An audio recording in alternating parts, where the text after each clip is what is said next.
Bonjour, bienvenue à Inspiration. Eh bien, nous en sommes rendus à notre troisième capsule sur le feu et le Saint-Esprit.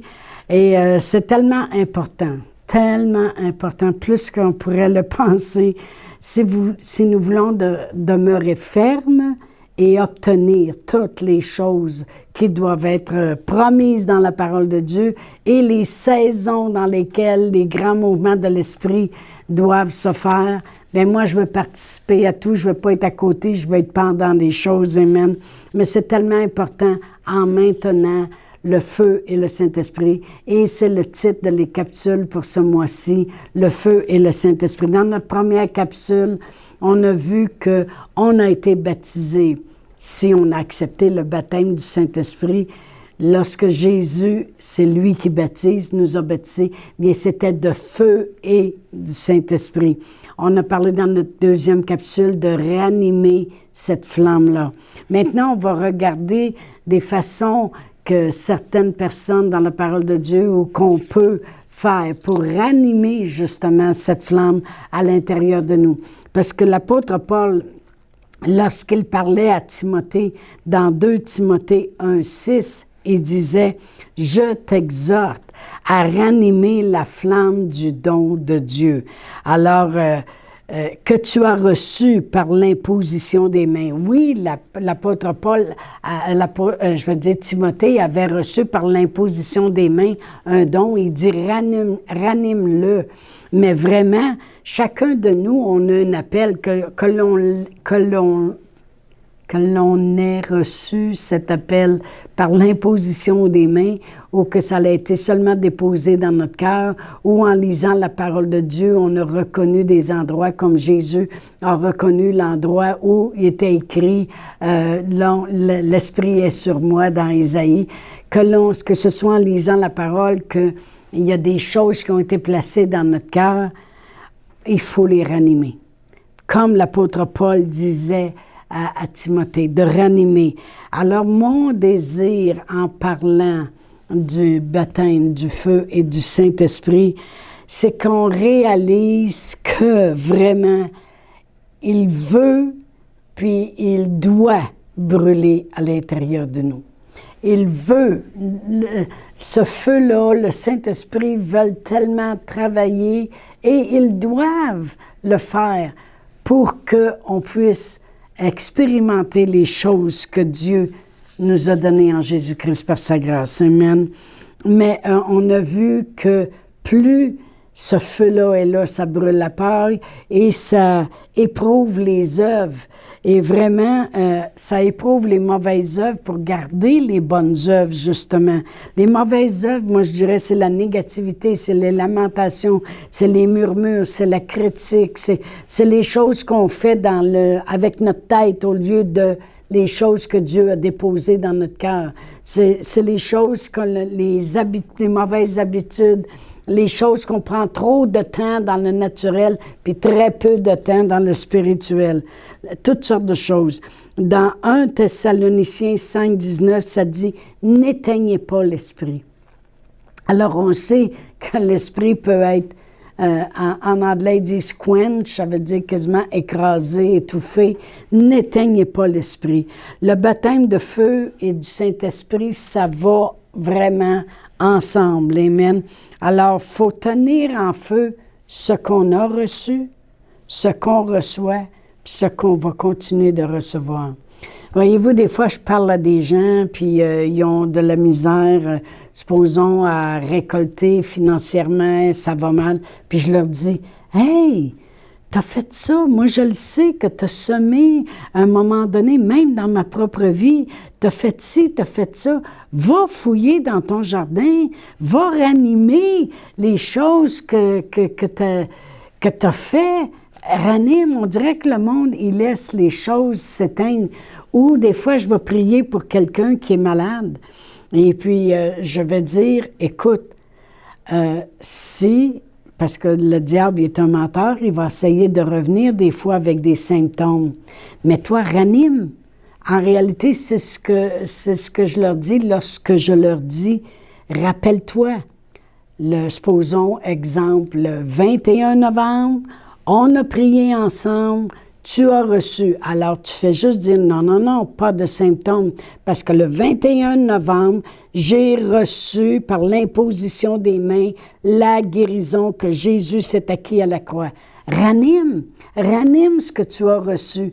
En réalité, c'est ce que l'apôtre Paul disait à Timothée lorsqu'il disait « Hey, tu as eu l'imposition des mains, il y a un don qui a été mis en toi. Ranime cette chose-là. Ranime la flamme. Tu étais heureux. Ça répondait à ton cœur. Tu le savais en dedans de toi. Que tu étais appelé à ça, ranime.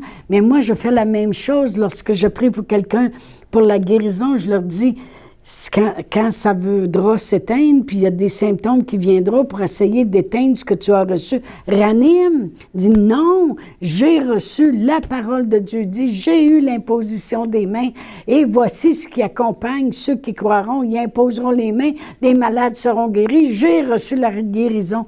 Ranime ce que tu as reçu, ce que tu reçois, et tu vas continuer de recevoir. Comment? En parlant la parole de Dieu. Tenir ferme dans l'appel que nous avons reçu. Les Israélites dans le désert. Moi, j'en parle souvent parce que c'est un exemple flagrant de toute la vie d'aujourd'hui, le peuple de Dieu.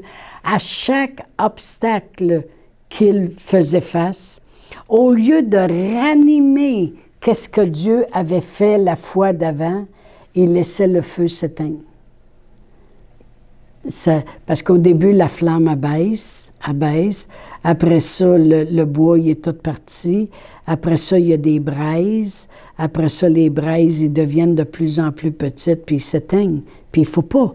Parce qu'ils ont tellement, à chaque obstacle qu'ils faisaient, qu'ils voyaient, qu'ils expérimentaient dans le désert, au lieu de ranimer ce que Dieu avait fait. « Hey, Dieu nous a fait sortir. Tu as vu comment il nous a fait sortir d'Égypte. Tu as vu comment Dieu a pris soin de nous. Il n'y a aucun faible parmi nous. Il nous a fait sortir avec toutes les richesses de l'Égypte. Regarde l'or qu'on a après les mains. Regarde les choses qu'on a dans nos chariots. Hey, c'est Dieu. Dieu, il a ouvert la mer Rouge. On a vu nos ennemis. Si Dieu l'a fait, il va le faire encore. » Au lieu de ranimer, il murmurait, puis chialait, puis il disait « Oh mon Dieu, regarde qu'est-ce qui arrive, regarde qu'est-ce qui arrive. » Puis il laissait la flamme qu'ils avaient expérimentée en sortant d'Égypte s'éteindre. Qu'est-ce qui est arrivé? Lorsqu'ils sont arrivés au moment précis de la terre promise, la grande promesse, là où coule le lait et le miel, c'est de la boucane, de la fumée. Il y avait plus de feu du tout. Puis il y a une chose que je veux que vous voyez qui est très, très importante. Il y avait 2 personnes qu'eux autres avaient toujours ranimé la flamme. C'était Josué puis Caleb. Puis même c'est écrit, vous lirez tout Nombre 13 puis Nombre 14, les 2 chapitres, puis vous allez voir que même Dieu a dit, ils sont animés d'un autre esprit. Au lieu d'être un esprit de peur comme eux, on voit que c'est l'Esprit de Dieu. Ils l'ont tenu animé, leur esprit. Ils ont ranimé tout le temps la flamme. Mais je veux juste vous expliquer quelque chose. Ce n'est pas parce que Josué et Caleb étaient en feu qu'ils ont été capables de transmettre ce feu-là à toutes les autres. Laisse pas la flamme s'éteindre. Moi, je regarde aujourd'hui. Le monde, ils me disent « Ah, tu vas voir. Quand les grands miracles vont arriver, là, tu vas voir, le monde va tout se ranimer. » J'espère.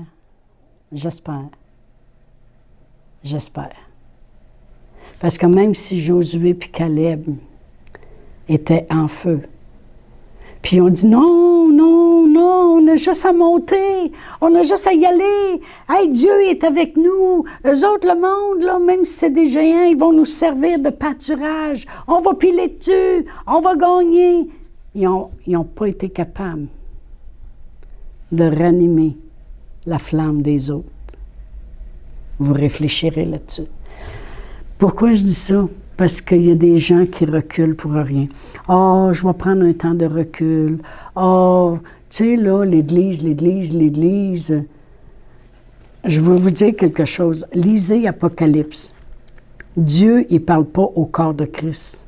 Il parle aux églises. Il parle à l'Église d'Éphèse, puis l'Église de Philadelphie, puis l'Église de Thyatire, puis de l'Église de Laos. Il parle aux églises.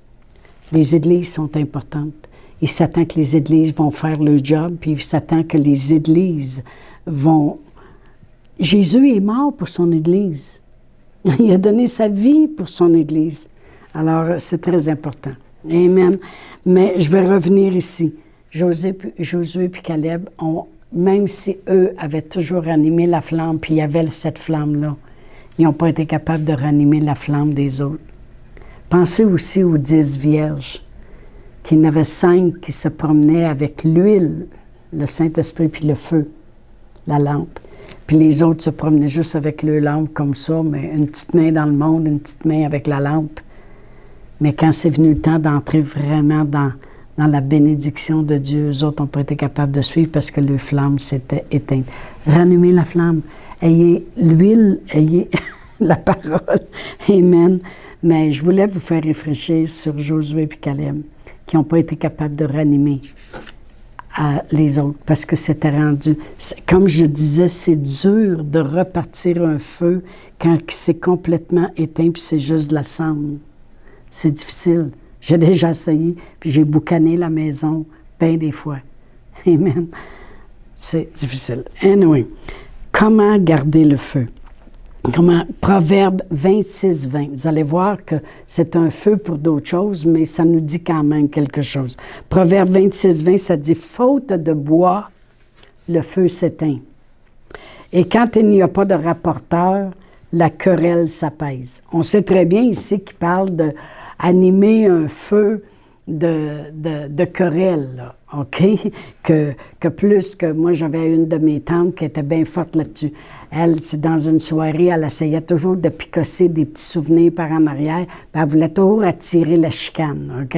Elle était vraiment le rapporteur, là. Mais ça fonctionne pour tous les feux. Faute de bois, le feu s'éteint. Alors, vraiment, le feu peut attiser des querelles, oui, mais le feu du Seigneur peut réallumer puis tenir allumé toutes les promesses de Dieu puis toutes les choses que l'Esprit veut nous révéler, que Jésus a accompli par sa grâce. Amen. Alors, il y a du bois à mettre. La prière, le parler en langue, rentrer la parole de Dieu, louer Dieu.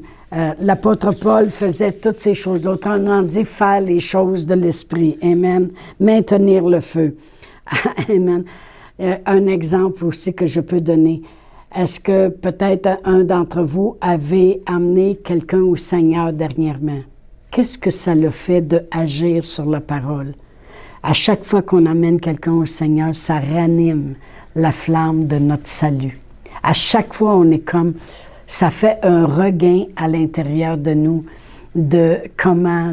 Ah oui, c'est vrai. Ah, il est sauvé, il va être au ciel avec moi. Ah, wow, ça ranime. Mais agir sur la parole ranime la flamme à l'intérieur de nous. Amen. Agir sur la parole. Parler la parole. Voyez-vous, Pasteur Réal et moi, on a des confessions. J'en ai, je pense, 8 pages de confessions. On s'assied ensemble, puis on les répète ensemble. Toutes les choses qu'on désire voir, toutes les promesses de Dieu qu'on veut voir s'accomplir, les choses, eh bien, ça ranime le désir de vouloir voir ces choses-là. Quand des fois, des choses se présentent dans le naturel, puis on dit, ben non, regarde, là, on confesse, là, on prend la peine de confesser que tout va bien aller et que, merci Seigneur, que nos corps sont en santé puis que Jésus a souffert. On ne va pas accepter là, une maladie qui essaie de s'élever. Alors, ça ranime continuellement. Amen, gloire à Dieu. Dans Éphésiens 5, je vais tourner, dans Éphésiens 5, une autre façon qu'on peut ranimer la flamme à l'intérieur de nous, je vais commencer à lire au verset 17. La parole de Dieu dit, « C'est pourquoi ne soyez pas inconsidérés, mais comprenez quelle est la volonté du Seigneur. Ne vous enivrez pas de vin, c'est de la débauche. Soyez au contraire remplis de l'Esprit. Entretenez-vous par des psaumes, des hymnes, des cantiques spirituels, chantant et célébrant de tout votre cœur les louanges du Seigneur. Rendez continuellement grâce à Dieu le Père pour toutes choses, au nom de notre Seigneur Jésus-Christ, vous soumettant les uns les autres dans la crainte de Dieu. » Voyez-vous, il y a une façon, comment on maintient, on ranime la flamme, puis qu'on maintient cette flamme-là vraiment toujours bien allumée et brûlante dans nos cœurs, c'est par la louange. On sait très bien, on a l'exemple de l'apôtre Paul qui est en prison et puis au milieu de la nuit, après avoir été fouetté, puis était dans le cachot intérieur, lui et puis Silas ont chanté les louanges de Dieu et comment ils ranimaient cette flamme-là de qui est Dieu et non pas de la circonstance qui se passait au travers parmi eux présentement, et ça l'a emmené un grand réveil parce que toute la prison a été sauvée. Il a fait un beau camp meeting. Il a fait une croisade dans sa prison. Amen. Gloire à Dieu. Ça maintient le feu. Puis l'apôtre Paul aussi rendait continuellement grâce. Combien de fois qu'on commence à lire les Épîtres, puis on voit l'apôtre Paul dire « Je rends grâce à Dieu pour vous tous. Je fais mention de vous dans mes prières. » Il rendait grâce continuellement. Continuellement, l'apôtre Paul nous encourage même à louer, à rendre grâce à Dieu continuellement. Ça maintient le feu. Amen. C'est très important d'être rempli du feu et du Saint-Esprit. Ça va ensemble. Vous savez, dans Actes 6, versets 1 à 5, ici, je veux parler de Étienne. Ça dit ici, en ce temps-là, le nombre de disciples augmenta. Les hellénistes murmurèrent contre les Hébreux. Bon, il y avait un problème racial. Parce que leurs veuves étaient négligées dans la distribution qui se faisait chaque jour. Les 12 convoquèrent la multitude des disciples et dirent « Il n'est pas convenable que nous laissions la parole de Dieu pour servir aux tables. C'est pourquoi choisissez parmi vous 7 hommes de qui on rende un bon témoignage, qui soient pleins d'Esprit Saint et de sagesse, que nous chargerons de cet emploi et nous, on va continuer à maintenir le feu. On va continuer à nous appliquer à la prière pour le ministère de la parole. Et au verset 5, ça dit « Cette proposition plut à l'Assemblée et ils élirent Étienne, homme plein de foi et d'Esprit Saint, puis ils n'ont élu d'autres aussi. » Mais après ça, on voit que Étienne a maintenu cette flamme-là. Parce qu'il s'est passé quelque chose avec Étienne. Ça dit au verset 8, « Étienne, plein de grâce et de puissance, faisait des prodiges puis des grands miracles parmi le peuple. » Amen. Alors, on voit que Étienne a maintenu vraiment cela. Et à cause de cela, parce qu'il a maintenu cette flamme-là, plein d'Esprit Saint, plein de la parole de Dieu. C'est un homme d'un bon témoignage, amen. Il a été capable de brûler ce qui l'empêchait d'avancer. On le sait qu'il a brûlé ce qui l'empêchait d'avancer, la paille puis les mauvaises œuvres. Pourquoi? Parce qu'il a avancé. Amen. Il est devenu un homme qui produisait des prodiges puis des grands miracles. Ça veut dire qu'il ne faisait pas juste servir aux tables. Il a avancé. Amen. Le plan de Dieu, les choses se sont faites dans sa vie, puis il a vécu des grandes choses, des grands prodiges et de miracles. Amen. L'apôtre Paul, c'était la même chose. Le feu qu'il avait en lui a produit tellement de miracles. J'ai écrit ça comme ceci. Son feu était ardent, ses résultats étaient puissants, puis ses miracles étaient constants. Souvenez-vous de ça. C'est une belle confession à faire. Seigneur, ton feu est ardent. Les résultats de ce feu sont puissants, puis les miracles sont constants dans ma vie. Amen. Oh, gloire à Dieu. On peut savoir qui est plein, puis qui ne l'est pas. Qui est en feu, puis qui ne l'est pas. Quand on était jeune, on jouait avec des cannes vides, des grosses cannes. On mettait des cordes, puis on marchait avec les cannes. Puis des fois, il y en a qui disaient, ça sera mieux une canne qui est pleine et plus pesante. On risque moins de tomber. Puis quand on fessait sur les cannes, on pouvait savoir celle qui est pleine puis celle qui est vide. Avez-vous déjà fessé sur une canne pleine? Il y a un son différent. Une canne vide, il y a un son différent. Bien, quand les obstacles viennent dans la vie d'une personne, il y a un son différent qui sort. C'est soit un feu de l'Éternel qui sort ou une senteur de fumée de boucan qui sort. Il y a un son différent qui sort. On l'a vu avec les Israélites. Amen. On a vu quel son qui a sorti quand ils sont arrivés au moment crucial de leur vie pour rentrer dans cette terre promise, laquelle ils n'ont jamais rentré parce qu'ils n'ont pas maintenu le feu. Alors, je vous dis à la prochaine. J'arrête sur mon feu. Je suis en feu. Je vous dis à la prochaine. Au revoir. Chantal Paulus est avec vous tous les jours du lundi au vendredi sur Facebook et YouTube. Vous pouvez écrire à Chantal en privé sur Messenger. Si vous avez manqué une capsule, retrouvez-la sur la section vidéo de Facebook ou sur YouTube si vous désirez faire un don par Interac. Voici l'adresse courriel capsule.inspiration@gmail.com. Le mot de passe est inspiration au pluriel. Vous pouvez aussi faire un don par www.eslr.org/dons. Veuillez indiquer en mémo Capsule Inspiration.